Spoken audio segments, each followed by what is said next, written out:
محفوظ کا کیا مطلب ہے؟ مجمع میں چھوٹے چھوٹے بچے اپنے گھر سے جب نکلے، والدہ کو فکر تھی کہیں چوٹ نہ آ جائے، حادثہ نہ ہو جائے، کسی ہجوم میں پس نہ جائے، لیکن معصوم بچے نے کہا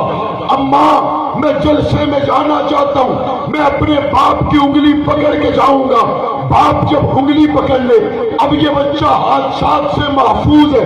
اب یہ بچہ ہجوم کی بھیڑ میں کچل جانے سے محفوظ ہے، اب یہ بچہ تمام تر حادثات سے محفوظ چلتا چلا جاتا ہے۔ اگر باپ اس کی انگلی چھڑا کر اس کے ہاتھ کو پکڑ لے، یہ سارے جلسے سے واپس جا کے ماں کو کہتا ہے ہجوم بہت تھا لیکن میں بچھڑا نہیں، کیونکہ میرا ہاتھ بابا کے ہاتھ میں تھا، طاقت بہت تھی، حادثہ نہیں ہوا کیونکہ میرا ہاتھ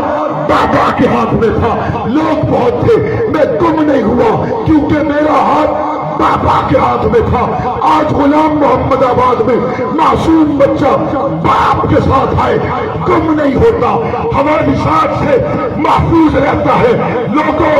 یاد رکھو صحابہ کا ہاتھ محمد کے ہاتھ میں ہے، حالات جیسے بھی ہو صحابہ کو متاثر نہیں کر سکتے۔